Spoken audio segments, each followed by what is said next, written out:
Graças a Paz, amados, estamos aqui para meditar mais um texto da Palavra do Senhor. Meu nome é Reverendo Juan Vieira e o texto é um texto sequencial ao vídeo anterior, né? Está em Mateus capítulo 24 e agora nós iremos falando do versículo 9 até o versículo 14, né? Aquele momento que Jesus estava com os discípulos ali no templo, quando eles mostraram, está vendo esse templo grandioso, tal, Jesus falou para eles, então, não ficará pedra sobre pedra. Aí lá no Monte das Oliveiras, Jesus começou a ensinar, explicar exatamente sobre a questão do tempo do fim, falando sobre essa questão todinha. Então, amados, no versículo 9 aqui nós vamos entender alguns pontos bem importantes, bem legais. Outra colocação que eu queria dizer é que no primeiro vídeo nós falamos que o mundo estava em queda, né, automaticamente, e o mundo em queda, e falamos sobre a questão do princípio das dores que Jesus havia colocado, né? E a solução para isso é realmente a volta à presença de Deus, né? Deus que nos criou, né? E soprou aí em nós, né? O fôlego de vida. Então nós viemos de Deus, e aí nós só encontraremos essa tranquilidade em Deus, totalmente em Deus. Eu até separei um texto aqui sobre Agostinho. Agostinho falou o seguinte: nos criaste para vós, e o nosso coração vive inquieto, enquanto não repousa em vós. Né? Agostinho de Hipona, né? Bispo de Hipona, cerca do ano 400 ele falou sobre isso, né? Está lá na sua Confissões de Agostinho, e ele fala exatamente isso, que nossa alma só repousa, né, tranquila, né, coração inquieto só repousa tranquila em Deus. Né? Calvino também fala um pouco sobre algo que é bem parecido com isso. Né? Calvino fala que o conhecimento de Deus é o conhecimento de nós mesmos, porque nós fomos, assim, Deus soprou em nós. Né? Então, a partir do momento que Deus soprou em nós, está lá em Eclesiastes capítulo 3, versículo 11, que Deus pôs a eternidade no coração do homem. Então, mas assim como Deus é eterno, a partir da nossa concepção, falei isso em um outro vídeo, nós somos eternos, a nossa alma é eterna, porque nós viemos de Deus. Então, é exatamente isso. Aí Jesus ele vem trazendo alguns pontos importantes, que quando a queda entrou no universo, uma das coisas que entrou no universo foi a morte do universo. Todas as coisas estão morrendo. E essa ideia de todas as coisas estão morrendo, então tem o tempo e o prazo de validade. Aí Jesus fala sobre o tempo do fim, que toda essa criação ela vai chegar no momento, né, do fim. Então Jesus foi falando sobre o princípio das dores, a ideia dessas dores que vai se intensificando até chegar ao tempo do fim. Então nós vamos entrar no texto, a partir do versículo 10, né, e o versículo 10 ele traz para nós algumas informações importantes, né? E, aliás, a partir do versículo 9, as informações importantes.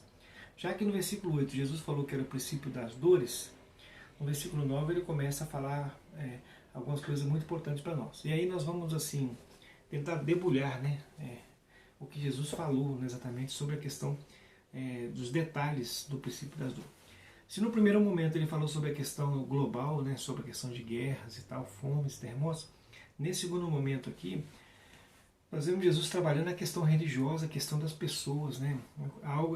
O olhar é voltado para as pessoas, né? Para nós, né? Então, ele dá mais ou menos um apanhado de como serão as pessoas, como será a religiosidade nesse tempo. Então, o versículo 9, ele fala o seguinte: então sereis atribulados e vos matarão, sereis odiados de todas as nações por causa do meu nome, né? Significa que a perseguição a cristãos, né, iria se intensificando. A ideia das dores se intensificando, iria se intensificando. Assim como foi uma temática na história da humanidade, cristão ser perseguido, essa perseguição ela continuaria aos cristãos. E a ideia de cristão genuíno, no sentido não cristão só de ritualismo ou de rótulo, né, de aparência, a ideia de cristão verdadeiro. Cristãos seriam perseguidos, né? Estão guiados por Jesus e por sua palavra, serão perseguidos. Geralmente o cristão é perseguido porque da opinião da Bíblia, da palavra, daquilo que Jesus fala. Né? A opinião que Jesus falou parece que em certos momentos causa um pouco de impacto ruim no coração daquele que às vezes não entende, não compreende. Então a perseguição acaba acontecendo pela falta de compreensão, né? Pela falta de compreensão da palavra do Senhor, então a perseguição acaba acontecendo. Então vai se intensificar, vai se intensificar. Porque muitos, né, se nós formos olhar na história, muitos achavam que os cristãos estavam tendo então intromissão política, intromissão intelectual. Automaticamente isso acontece. Automaticamente isso acontece. E aí a ideia de vamos assim perseguir para poder calar, né? Para poder calar, porque eles não podem falar, não podem falar. Então essa é a ideia. No entanto, a mensagem do cristianismo não é uma mensagem assim basicamente terrena. Ela tem bênçãos para essa vida terrena, sim, influencia a vida, né, social, econômica, política da sociedade, sim.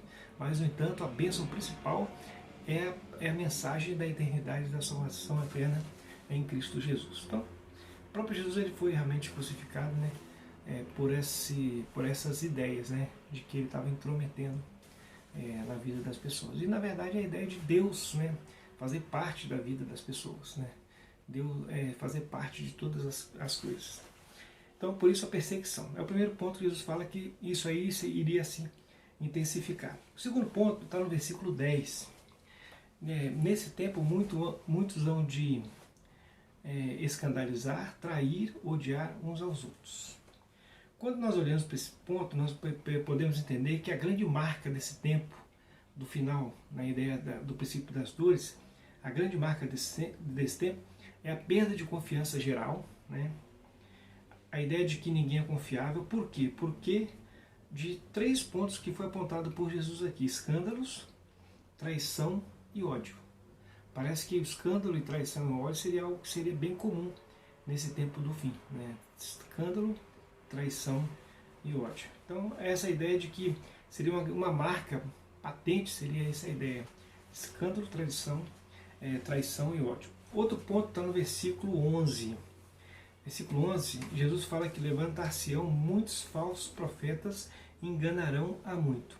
Quando nós olhamos para essa palavra levantar-se-ão, né, levantar muitos falsos profetas, a ideia de que estaria em evidência, né, estaria na linha do sucesso. Essa é a verdade. Estaria em evidência, estaria na linha do sucesso, farão muito sucesso falsos profetas, pessoas com poder de manipular, né, de enganar, né, pessoas que terão muitos seguidores.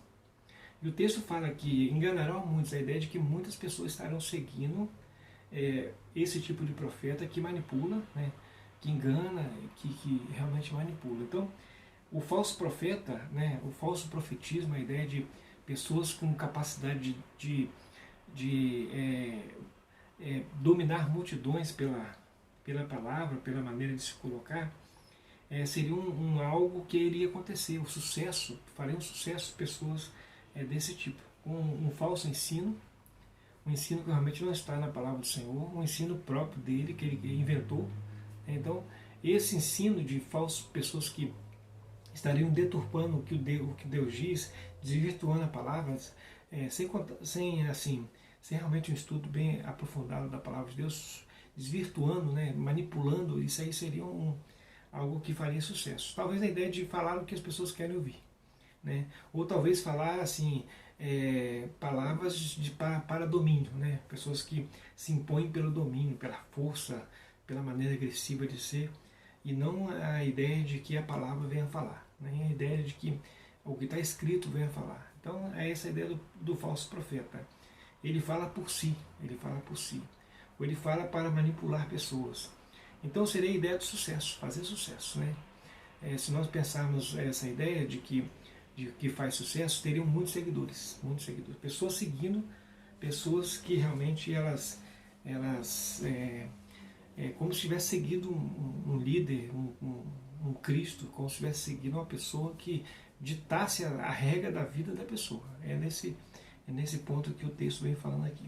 Pessoas que estariam ditando assim, a forma de pessoas caminharem, né? Pessoas que seriam seguidoras de pessoas que quase que não vê erros, né? A ideia é que quando a pessoa segue uma pessoa, e aí a pessoa ela faz coisas que as pessoas não veem erro. Eu lembro o Jim Jones, né, há muitos anos atrás, né? Ele conseguiu muitos seguidores ao ponto de que houve um suicídio em massa, né? Ele promulgou um suicídio em massa, as pessoas acreditaram e foram nessa ideia. Então, muitas pessoas estarão seguindo pessoas nesse perfil.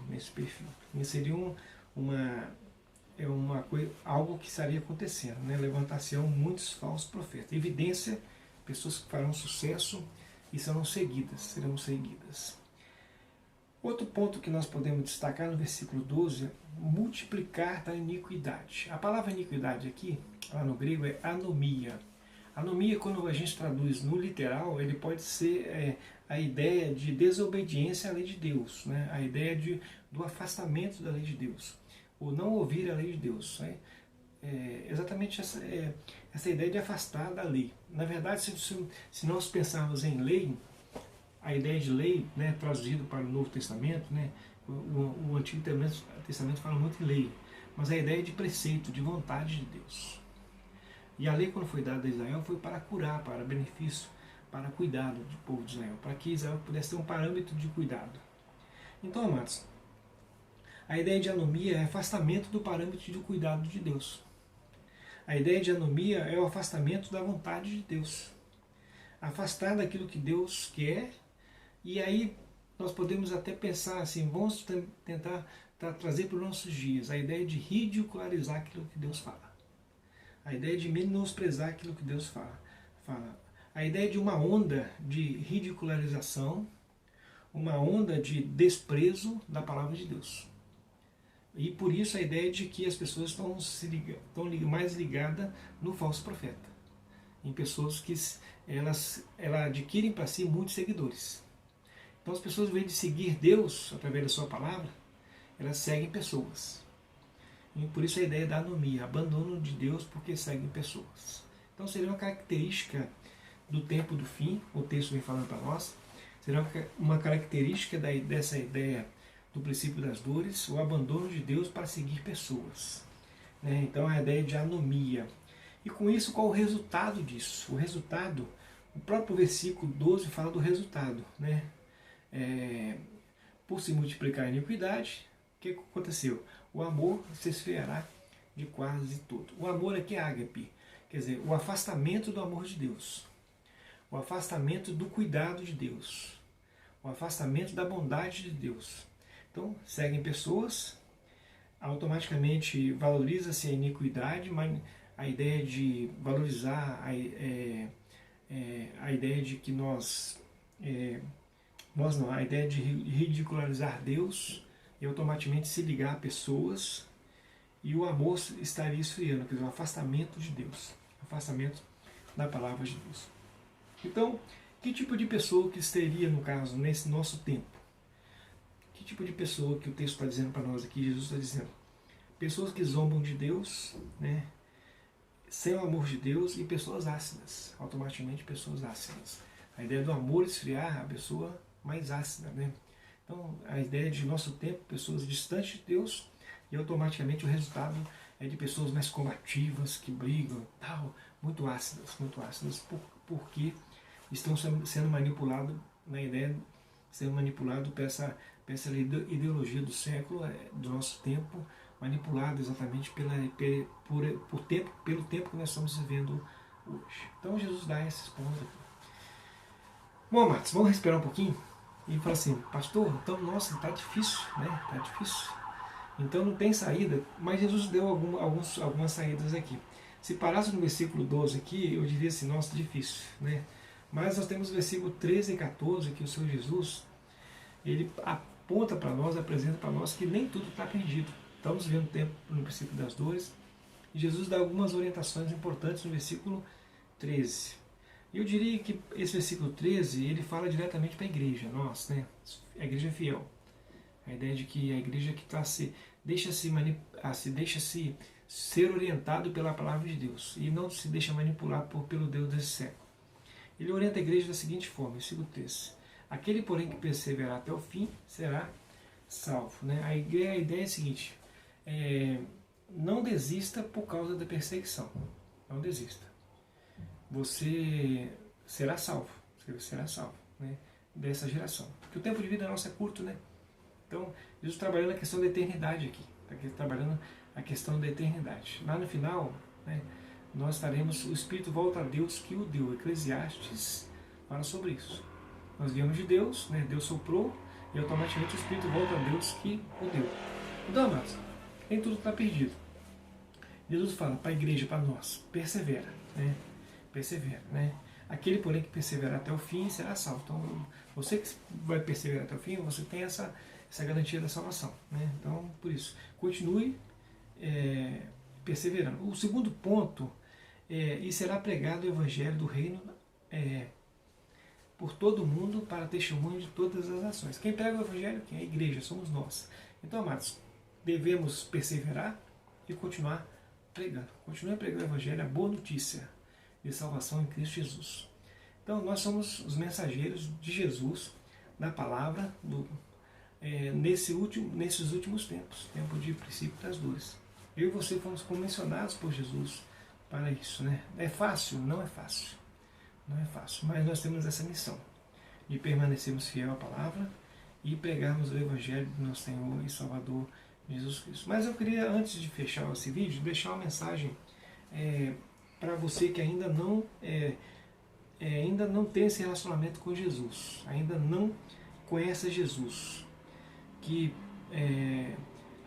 ou de repente vive uma religiosidade muito de rótulo, né? Muito de liturgia, muito de ritual, mas a vida ela ainda está distante de Deus, né?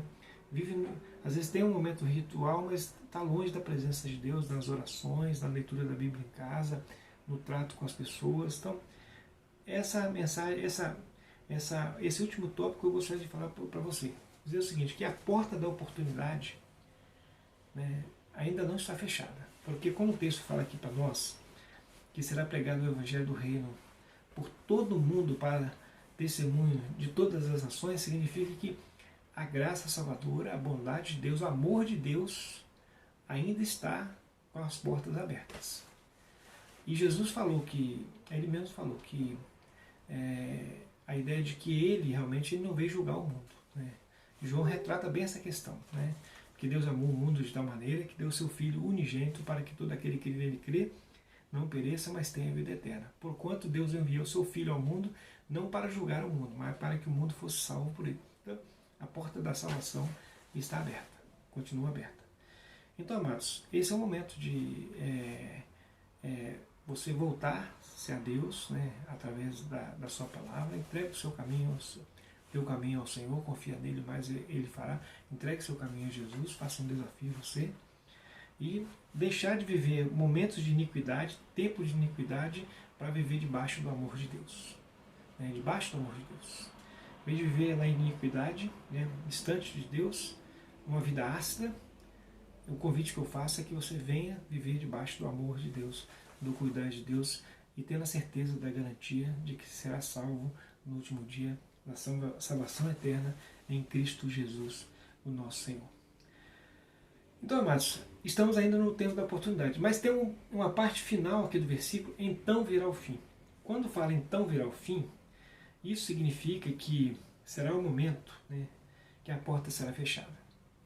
Então, a porta se fechará. Aí a oportunidade de ver debaixo da graça, do amor de Deus, somente estará cessada. Mas hoje nós estamos vivendo o tempo da graça, o tempo que foi dado à igreja a pregar o Evangelho da salvação em Cristo Jesus. E você que está ouvindo essa mensagem tem a oportunidade de se colocar diante do Senhor nesse momento. E saiba que viver debaixo do cuidado do Senhor, né, debaixo da proteção, da bênção do Senhor, é algo muito especial para essa vida. E muito mais especial ainda para a vida que virá, que é a eternidade. Nosso tempo de vida é muito curto, né? 80, 70. Às vezes quando eu ouço que alguém morreu, alguém faleceu, né? Hoje mesmo recebi a notícia. E por quê? Porque na verdade a vida é curta. A vida é curta. É importante se preparar para encontrar com o seu Criador. É importante. É em vida que nós resolvemos todas essas questões. Que Deus te abençoe e te faça entender que o Evangelho é a boa notícia. E a porta da boa notícia continua aberta para mim e para você. Que Deus te abençoe.